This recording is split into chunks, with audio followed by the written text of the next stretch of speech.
Qual a sua máscara? Qual a sua dor? Ou você acha que você não tem nenhuma máscara? Se você quiser ampliar um pouquinho mais o seu autoconhecimento e entender como é que funcionam as suas emoções, vem comigo. Hoje a gente vai falar sobre as 5 feridas emocionais. Eu sou a Clarissa Kruger, sou psicanalista integrativa e sou psicoterapeuta holística e multidimensional. E hoje eu queria falar um pouquinho com vocês sobre as 5 feridas emocionais, né? Que são 5 feridas que todos nós trazemos do nosso inconsciente. O que é o nosso inconsciente? Nosso inconsciente ou subconsciente é uma parte nossa em que estão registradas as nossas emoções. E as nossas emoções em relação a todas as situações em que a gente vive, que a gente passa. Então, tudo que você passa na sua vida, situações boas ou ruins, e as emoções que você sentiu em relação a essas situações, ficam registradas nessa mente inconsciente. E como o nome já diz, a gente não sabe o que tem ali, né? A gente não tem consciência. E aí, muitas vezes, eu começo a atender, por exemplo, um paciente, e aí eu pergunto, né? Como é que foi a sua infância? Aí a pessoa fala assim, nossa, não lembro quase nada da minha infância. Aí eu pergunto assim, você poderia me dar um exemplo de alguma situação traumática? E aí, às vezes, a pessoa fala assim, olha, eu acho que eu não tive muitos traumas, eu não consigo me lembrar, né? Eu acho que foi tranquilo. E geralmente, quando a pessoa não lembra, é porque muito provavelmente foi muito traumática. Por quê? Porque a gente tem um mecanismo de defesa que é o seguinte: quando a gente começa a vivenciar ou quando a gente passa por situações em que a gente tem um grande desprazer, uma grande dor, para que a gente possa conseguir viver, né, a nossa psique conseguir viver, mesmo tendo passado por aquela dor, sem ficar focada naquilo, o que a nossa psique faz? A nossa psique pega essa memória, pega essa situação e cria como se fosse uma espécie de amnésia temporária, em que você recalca, ou seja, você pega esse conteúdo, essa situação, coloca no inconsciente, né? A sua mente faz isso, e você simplesmente esquece aquilo. Então, geralmente, quando você não lembra de uma situação, é porque muito provavelmente, ou de uma época da sua vida, aquilo foi muito traumático para você, né? E as pessoas têm que começar a entender que o trauma, ele geralmente, ele não volta pra gente como uma memória, uma lembrança, né? Ele volta pra gente como uma reação. Sabe aquela reação inconsciente? Quando você viu, você falou? Quando você viu, você gritou? Quando você viu, você... Por exemplo, se você tiver algum tipo de vício, você já começou a pegar o cigarro e começou a fumar, ou começou a comer muito, ou começou a beber muito. Quando você viu, você já fez e você nem sabe como é que você fez. Então, essa reação, ela é inconsciente. Então, tem um trauma, ou seja, algo que aconteceu na sua vida lá no seu passado, que está armazenado na sua mente inconsciente, que está te controlando e você nem sabe disso, né? Então, por que eu pergunto a questão das máscaras? E aí eu quero entrar nesse assunto. Pelo seguinte, a Lise Bourbeau é uma escritora que ela tem um livro que fala as 5 feridas emocionais. Eu super recomendo aí a leitura, em que ela explica um pouquinho quais são as dores, vamos chamar de básicas, né? Em que a gente acaba passando na nossa infância e acaba influenciando a gente na vida adulta.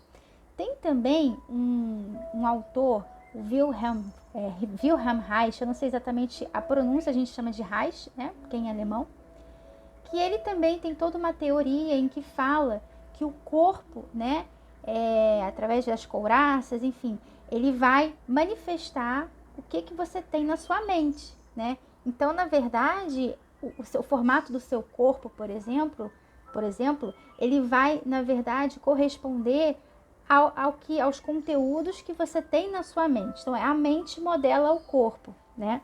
Então, dentro dessa linha, existem várias teorias, vários estudos que vão explicando realmente essa questão do corpo. Mas hoje eu queria trazer um pouquinho desse da Lise Bourbeau, né, que fala um pouquinho das feridas emocionais. Por quê?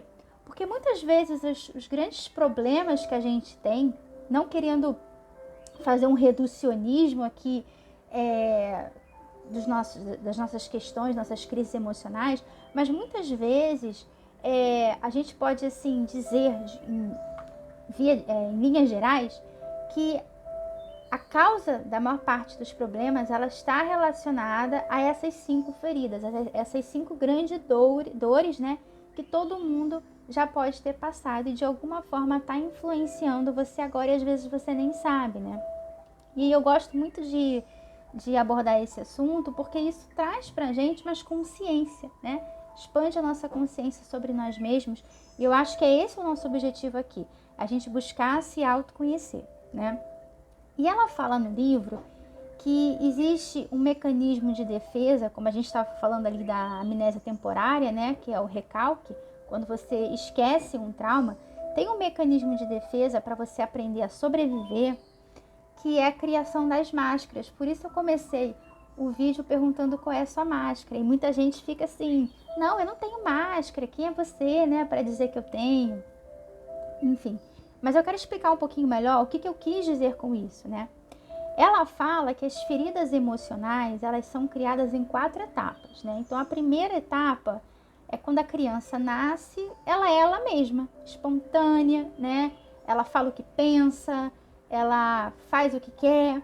Então, a criança, ela tem aquela espontaneidade, né? Própria ali da criança, a ingenuidade, a inocência. Então, a primeira fase, ela é ela mesma, né? Aí, a segunda fase é quando ela começa a ser ela mesma, os adultos começam a corrigir. Olha, você não pode fazer isso, você não pode fazer aquilo. E começam a determinar como a criança deve ser, né? Então, essa fase é uma fase que ela sofre porque ela descobre que ela não pode ser ela mesma. É o que a gente chama na psicanálise de castração, né? Quando a criança é castrada, nesse sentido, de começar a ter as regras, né? Aquela coisa, isso pode, isso não pode. Claro que isso é importante, né? É importante a gente entender que a gente vive em sociedade, que a gente tem regras, né, de convivência e que a gente precisa aprender a como viver nesse coletivo. E a gente precisa passar isso para as nossas crianças, né?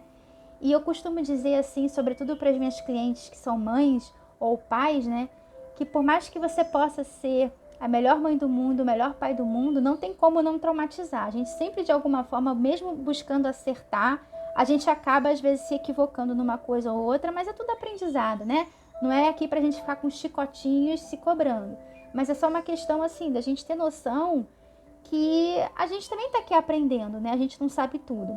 Mas, por mais que a gente sim tenha que educar, sim tenha que dar limites, isso é esperado e é o correto, né? Tenha que dar esses limites, essa disciplina. Às vezes a maneira como a gente faz é que é a questão, né? Às vezes a gente exagera, às vezes a gente tem essas reações inconscientes que eu vinha falando, né? Que às vezes a gente aprendeu com os nossos pais, que aprenderam com os pais deles, e aí a gente vai repetindo padrões aí do nosso sistema familiar e que às vezes não são bons, são tóxicos. Então, é nesse sentido que eu tô querendo trazer, né, essa informação, já fazendo um link aí com a Lise Borbot. E aí ela fala que a segunda fase a criança sofre, porque ela descobre que ela não pode ser ela mesma, né? E aí, na terceira fase, é quando a criança, ela se revolta, né? Ela se revolta e começam as birras, e começam as crises da infância, as crises da adolescência. E aí, a criança, né, tem aquelas crises existenciais, e muitos adultos, às vezes, eles crescem, né, na idade biológica, mas emocionalmente eles estão travados nessa fase, né? Na fase da birra. Então, qualquer situação explodem, são explosivos, são reativos, ficam contrariados, se sentem humilhados de uma forma assim muito desproporcional, às vezes até com o que aconteceu. Então, muitos adultos às vezes ficam presos nessa fase e nem sabem, tá? E a quarta fase, por fim, é quando a criança, né, ela se resigna e aí ela acaba, por se resignar, ela acaba adotando uma nova personalidade, que é justamente a formação das máscaras, né? Que a máscara, o que é a máscara? A máscara nada mais é uma forma que você utiliza de ser, né, e de estar para que você possa sobreviver naquele meio em que você está e que você vive, né?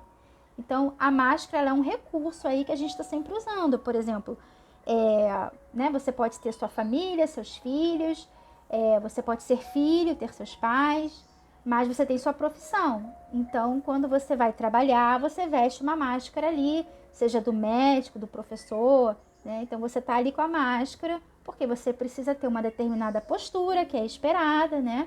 E aí você precisa ser daquele jeito ali, que é a persona, né? Que é aquele jeito que não é você na sua essência, você não é só aquilo, mas você precisa ser aquilo, porque é esperado de você um determinado comportamento, e tá aí tudo bem, né? Então, a máscara, ela é muito útil, a gente usa isso o tempo todo, né? A questão é quando a gente começa a acreditar que a gente é a nossa máscara, né? Então, aquela pessoa que, por exemplo, é uma advogada ou uma juíza e tem que ter uma postura mais sisuda, mais rígida, e aí ela é assim, rígida, controladora, sisuda em todas as áreas da vida, com os filhos, com o marido. Então, ela não consegue mais diferenciar, e aí ela acredita piamente que ela é extremamente correta, extremamente certinha, vamos dizer assim, ou sisuda, rígida, infalível, né?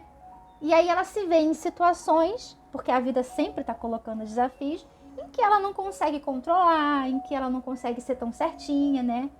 E aí ela se engana, né? Ela mente para si mesma, não, eu dei conta, mas não tá dando conta, mas não quer assumir para si. Porque na verdade, ela tem uma noção equivocada de si, uma percepção equivocada, né? Ela acreditou que ela é aquela máscara.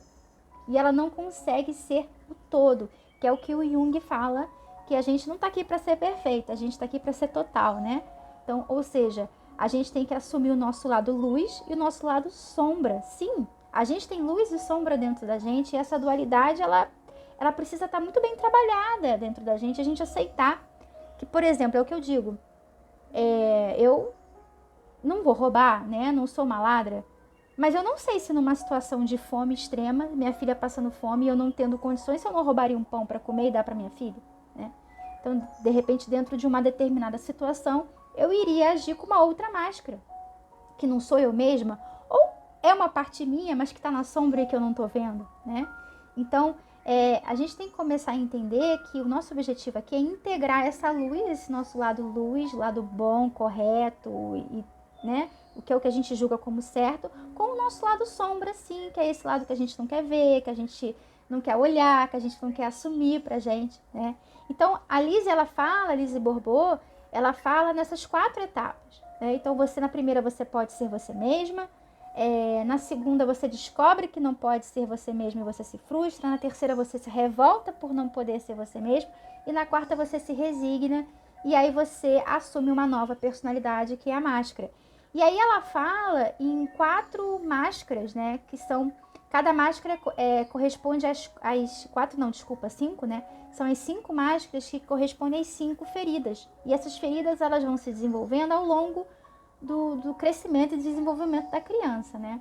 Então, por exemplo, a primeira, ela fala que é a dor, a primeira dor, né? É a da rejeição. Então, é quando a criança, ela sente que ela não é bem-vinda, que ela não foi querida. Às vezes, até essa dor, ela se inicia quando a mãe está esperando o neném, né? Às vezes, a mãe está passando por situações difíceis em que ela não... Ou, às vezes, não queria realmente ter filho, ou situações difíceis em que ela fica muito estressada. E a criança sente isso, né? O feto sente isso dentro da barriga da mãe e registra isso como não sou bem-vindo. Quando eu tento existir, eu sofro. Por quê? Se a mãe passa por muito estresse durante a gestação, evidentemente que isso vai influenciar o corpo físico dela. Então, ela vai irrigar menos sangue lá pro útero, né? E o útero, em vez de ficar quentinho e macio, ele já vai ficar mais duro, frio. Então, toda vez que a criança tenta existir, ou seja, quando ela tá ali dentro, há uma contração do útero. Ou seja, a mãe está passando por um estresse, isso se reflete na irrigação, né? Do fluxo do sangue, que diminui para o ventre naturalmente, por questões do estresse emocional ou físico. E aí a criança registra aquilo como assim, não sou bem aceita. Toda vez que eu tento existir ali, eu sou rejeitada. E aí tem essa dor da rejeição. E a Lise Bourbeau fala que a máscara para essa dor, para essa ferida, né, é a do escapista, que são aquelas pessoas que estão sempre escapando, né, estão sempre fugindo, não querem se conectar, não querem muita conexão. Então, tem essa questão, porque elas têm medo de serem rejeitadas, então é uma forma de fuga delas não querer essa conexão, né?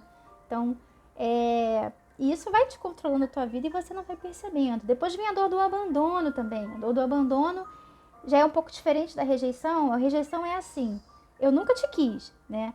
A do abandono é assim, eu já te quis, mas agora não quero mais, eu prefiro uma outra coisa. Então, a criança, ela se sente abandonada, ela não se sente olhada, não se sente vista, né? Não se sente acolhida. E aí, a dor do abandono, a máscara é a da dependência, a dependência emocional, né? Eu não consigo fazer nada sozinha, ou eu preciso sempre de ter alguém ali comigo, eu preciso que alguém me aprove. Então fica sempre essa relação de dependência, né? E às vezes você vai se casar e aí você ou tem um namorado ou uma namorada e aí você espera que o outro, né, cuide de você, ou você espera que o outro esteja com você o tempo todo e às vezes o outro não tem essa disponibilidade, mas você fica projetando nele essa dependência que está muito ligada a quando na infância você não se sentiu amada, vista, nutrida o suficiente pela sua mãe, né? Pode ser também pelo pai, né? Mas geralmente tem mais a ver com a mãe, porque a mãe, né? Você tem uma relação diferenciada, né? Você está dentro da barriga da mamãe desde a gestação, né? Então você está muito conectada com ela. E aí quando você sai da barriga e você ainda não consegue ter essa atenção da mãe, isso gera um trauma maior do que com o pai. Mas é evidente que pode também estar relacionado ao pai. Sobretudo, por exemplo, quando o pai ele é ausente, né? Às vezes fisicamente ele está ali, mas emocionalmente ele não interage, ele não dá amor, não dá presença. Ou enfim, de alguma forma ele se torna ausente, ou porque bebe, tem vícios e tal. E o que acontece? Às vezes aquela mulher fica sobrecarregada porque ela precisa fazer o papel do pai e da mãe, eles têm que trabalhar fora e sustentar a família, enfim. E aí, por conta de um pai ausente, a mãe acaba não dando conta também de cuidar desse filho ou dessa criança e dar atenção suficiente. Ou até a mãe, para ela tá dando, mas aquela criança, para aquela criança, aquilo não é suficiente. Então a criança registra aquilo como abandono, né?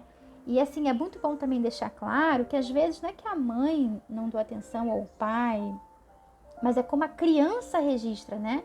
Então, às vezes você tem irmãos que registram completamente diferente, né? É a mesma mãe, mesmo pai para todos os filhos, mas a maneira como você registra é diferente, né? Não que não possa ter realmente tratamentos diferenciados. A gente sabe que a mãe a mãe e o pai, eles acabam sendo diferentes, né, com cada filho, com a personalidade de cada filho, mas a maneira também como você registra é o que diferencia, né? Então tem essa dor do abandono aí, cuja máscara é a do dependente. Depois tem a dor da humilhação, né, que é aquela criança que de alguma forma se sentiu humilhada, né, geralmente ali na fase do desfraude. Às vezes a criança né, tá ali na fase do desfraude, tá tentando desfraudar, e aí a criança, ela acabou fazendo cocô nas calças, por exemplo, né, não fez lá no piniquinho, e aí às vezes a mãe tem uma reação inconsciente ou a mãe, ou a cuidadora, ou o pai, enfim, quem tiver ali, de às vezes brigar com a criança, ou repreender, e aí a criança contrai ali os glúteos, né, e a criança fica sofrendo, tentando segurar esse cocô para não levar uma bronca, né? De novo. E aí a criança desenvolve essa dor da humilhação, cuja máscara é a do masoquismo, né? É a máscara masoquista.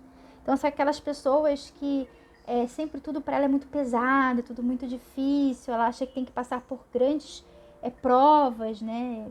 Provas difíceis para conseguir as coisas. São pessoas que sempre acabam atraindo situações em que são humilhadas. Então, é esse conteúdo aí que precisa ser olhado com todo amor e com todo carinho, né? Depois a gente tem a gente tem a dor da traição, né? Cuja máscara é do controlador, da controladora, tá? Lá para Lise Bourbeau tá ligada com o complexo de Édipo ou complexo de Electra, que é aquela fase em que a criança naturalmente, no caso a menina, ela naturalmente ela se apaixona, né? Se apaixona entre aspas, né? Por aquele pai ou por aquela referência de homem, né? Mas ele acaba optando pela mãe, né? Então aquela coisa, ai, você é minha princesinha, né? Mas você vai dormir na sua caminha e eu fico com a sua mamãe. E é assim mesmo, não estou dizendo que não deva ser dessa forma, é dessa forma mesmo, mas a criança, né, às vezes ela registra aquilo como uma traição, né? Pro Reich, isso daí já se dá numa outra máscara, num outro perfil, tá? Não é nesse aí do controlador, tá? Mas aqui eu tô falando da Lise Bourbeau, então pra Lise Bourbeau, tá? É nessa fase aí em que, no caso, ou o menino se apaixona pela mamãe, mas a mamãe sempre escolhe o papai e o menino se sente traído, ou a menina se apaixona pelo papai, o papai prefere a mamãe, né? Tem essa triangulação, e aí a criança se sente traída, ou em outros momentos também, a criança pode acabar se sentindo manipulada ou traída, e aí ela acaba desenvolvendo essa máscara de ser muito controladora, né? Porque de alguma forma ela quer ser vista, né? De alguma forma ela quer ser reconhecida e ela acaba querendo controlar tudo e a todos, né? Então ela desenvolve um pouco dessa personalidade aí controladora, tá? E por fim, né, a quinta ferida é a ferida da injustiça, né? Que para Lise Bourbeau a máscara dessa ferida é a da rigidez, é a do rígido, da rígida, que é aquela pessoa que tem medo de errar, que busca essa perfeição, né? Então, ela, de certa forma, acaba também sendo controladora, né? Mas aqui é mais mesmo pelo medo de errar do que por querer dominar as pessoas, né? É mais por aquela questão de querer fazer, querer a perfeição, ter esse medo de errar. Ela acredita que só vai ser valorizada se tudo sair perfeito, se tudo, né, for muito certinho, né? Então, acaba desenvolvendo aí uma personalidade que acaba trazendo sofrimento, né, para a pessoa, porque ninguém é perfeito, ninguém atinge essa perfeição o tempo todo, e a gente precisa também aprender a usar menos chicotinhos na gente, a gente precisa aprender a ser a gente, se permitir ser humano, né? Então, esses aí são os perfis, mais ou menos, as máscaras, né? Que a Lise Bourbeau, ela fala nesse livro das 5 feridas emocionais e que tem a ver com as feridas, né? Então, não sei se você se identificou com alguma máscara aqui, com alguma ferida, mas geralmente a gente, pelo menos 2 dessas feridas, elas acabam sendo mais predominantes na gente. E a gente tem que começar a se observar, né? Então, o que em você gostaria de mudar, né? Pelo que você sofre? E aí começar a identificar se seria mais abandono, mais rejeição, mais injustiça, mais traição, né? Começar a tentar identificar aí quais são as suas feridas emocionais que precisam ser olhadas, né? Que precisam ser integradas ao seu self, que precisam receber esse amor e essa atenção, né? Para que você possa ressignificar isso, porque enquanto você tiver essas feridas sangrando e abertas, você vai continuar atraindo pessoas e situações em que você vai se sentir abandonada, rejeitada, humilhada, injustiçada, traída, para que você possa olhar para o seu inconsciente, né? E para que você possa ressignificar essas feridas, né? Porque uma vez que você não tiver mais essas feridas vibrando em você, no seu inconsciente, isso é física quântica, né? Semelhante atrai semelhante. Uma vez que você não tiver mais essas feridas vibrando ali, como se fossem ímãs atraindo, você não vai mais atrair pessoas e situações que reforcem essa crença de que você se sente rejeitada, abandonada, humilhada, traída, injustiçada, né? Porque isso não vai estar mais vibrando em você. Então a gente pode dizer que você passou de ano, vai para o próximo ano, próximos desafios, nova lição, né? Então é importante você primeiro identificar. E aí a Lise fala, né? Bom, ela falou das 4 etapas em que se cria a máscara, né? Que são as 4 etapas das feridas emocionais. Aí ela fala como é que a gente se cura, né? Como é que a gente se cura dessas feridas emocionais. E aí ela fala, né, as 4 etapas. Eu até fiz uma colinha aqui para que eu pudesse falar certinho para vocês. Eu acho que tá aqui.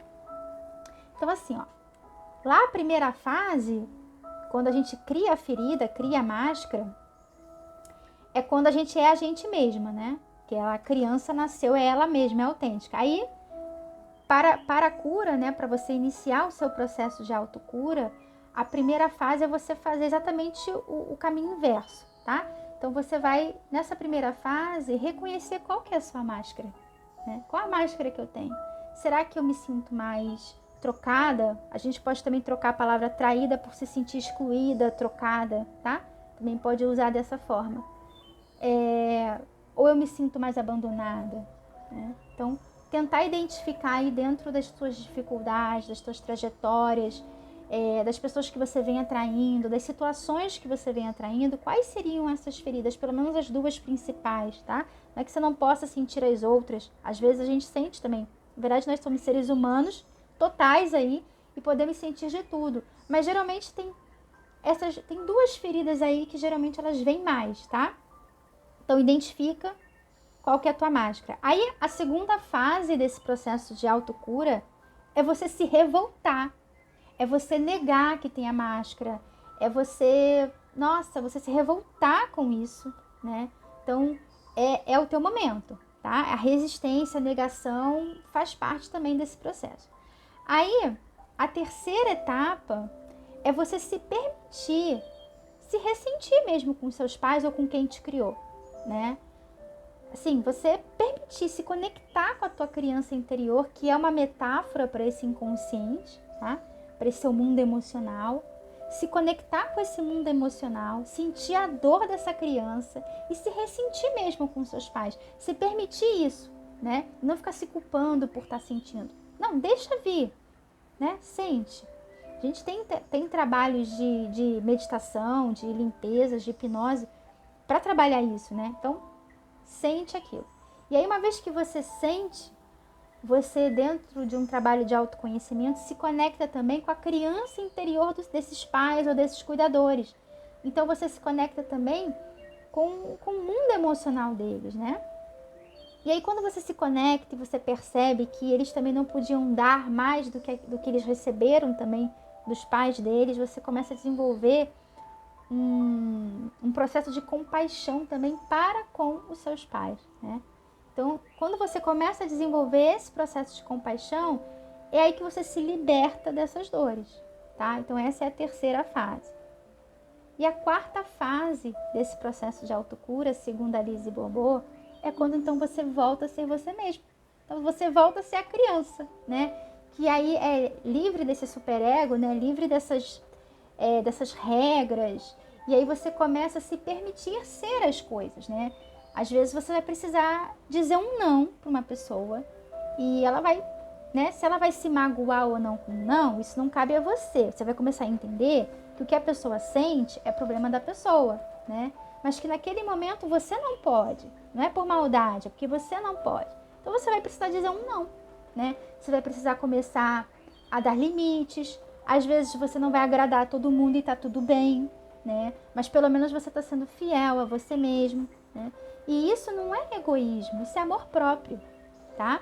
Eu não estou dizendo aqui que você deva desrespeitar as pessoas ou que você deva fazer mal às pessoas, não é isso. Estou dizendo que às vezes a gente vai dizer assim, olha, hoje eu não posso, mas eu posso amanhã, né? E tá tudo bem. E não tentar se desdobrar, às vezes mudar totalmente a sua rotina ou seus compromissos, sei lá, com a sua família, com seus filhos, para poder ajudar uma determinada pessoa, né? Então, a gente tem que começar a ter amor próprio também, né? E começar a discernir, ok, isso aqui dá para eu fazer, isso aqui já não dá, isso aqui eu vou ter que dar um limite, né? Aqui já está abusando, né? Essa pessoa aqui eu já preciso, olha, com toda a educação do mundo, mas não dá, né?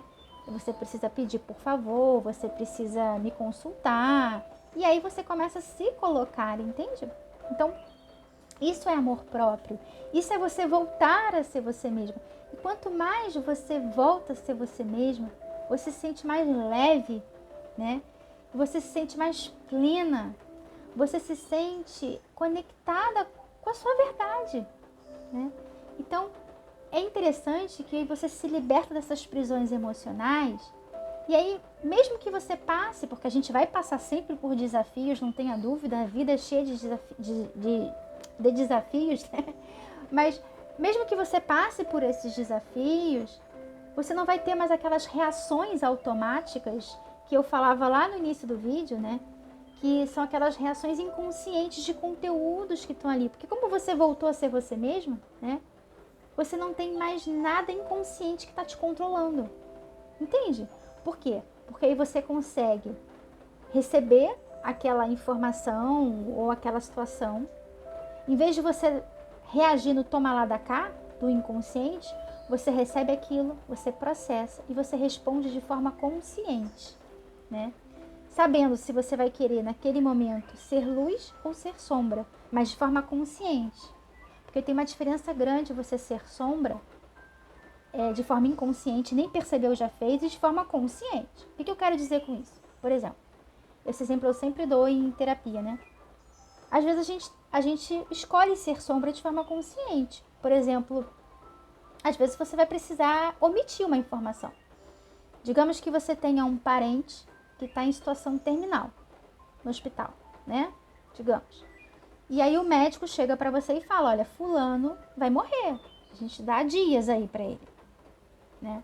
E aí você fica mal e tal. Você vai entrar no quarto e vai falar isso para a pessoa? Né? Ou você vai permitir que a pessoa tenha aqueles últimos dias tranquila?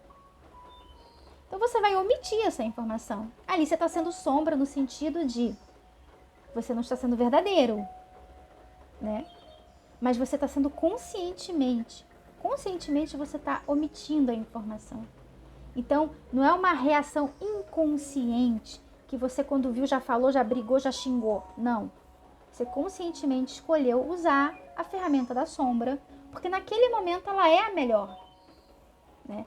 Então, às vezes a gente precisa lançar mão disso e tudo bem, tá? Então, essa é a diferença do ser consciente de si, né, e do ser inconsciente, que age no toma lá da cá o tempo todo, tá? Então, eu te pergunto agora, qual a sua máscara? Pega um caderninho, faz esse exercício de autoconhecimento, né? Anota situações em que você teve reações automáticas, que você não se controlou, se desequilibrou, é assim mesmo, tá? Anota. Perceba quais foram os gatilhos, o que foi dito, quais emoções, dê nome às emoções que vieram. Foi raiva? Foi tristeza? Foi angústia? Foi medo? O que foi? Dá nome, começa a identificar isso, para você começar a entender quais são as suas emoções, né? Que estão te controlando e você nem está sabendo, tá? Quais são as situações recorrentes que você sempre atrai e você não entende por quê? E se precisar, busque ajuda profissional, né? Tem muitos terapeutas aí que podem nos ajudar. Busque trabalhos aí que acessem seu inconsciente. Muitas terapias, por exemplo, como é a que eu trabalho, com a hipnose clínica, né? Sou hipnoterapeuta, com a parte de meditações. Enfim, tem tanta coisa aí, né? Hoje a gente está com um acervo de terapias muito grande. Busque aquilo que você tem mais afinidade, mas busque ajuda, né? Busque se autoconhecer, mas sempre utilize a autoobservação sem julgamento. Porque não adianta nada você se autoobservar e ficar, ó, só com chicotada, não dá, né? Você precisa se autoobservar sem se julgar. Seja apenas uma espectadora, uma observadora de si própria. Anote, tome nota, perceba quais são as emoções, quais são os gatilhos e busque olhar para esse interior, né? Busque a paz interior, busque diminuir esse falatório mental, dessa mente que não para de falar, para que você possa se ouvir. Coloca a mão no coração mesmo. Coloca a mão no coração e se conecta com a sua criança interior e pergunta o que houve, o que você precisa. Pode ser que você queira chorar. Pode ser que você fique quietinha, não queira falar nada. Pode ser que venha uma memória. Tudo bem, anota. Traz amor para isso. né? Porque eu tenho certeza que se fosse alguém que você ama, você iria acolher. E por que a gente não se acolhe? Você já se perguntou? Às vezes a gente é melhor com o outro do que com a gente mesmo. Por que será? Será que foi assim que a gente aprendeu? Será que esses foram os nossos modelos? Mas também se foi, tudo bem. Nossos pais ou cuidadores nos deram aquilo que eles podiam nos dar. Tá tudo certo. Mas a gente precisa começar a entender que o que é deles e você fica com o que é seu. Uma vez que eu tomo consciência, eu posso escolher qual comportamento que eu quero ter, que vai me trazer felicidade, que vai me trazer paz interior, né? Tá bom? Espero que vocês tenham gostado do conteúdo de hoje. Espero que de alguma forma tenha ajudado. Qualquer dúvida, manda um WhatsApp para mim. Manda mensagem no direct, escreve aqui nos comentários, coloque sugestões também de vídeos que vocês querem, tá? Para que a gente possa trazer para vocês mais conteúdo, viu? Gratidão, paz profunda. Beijo.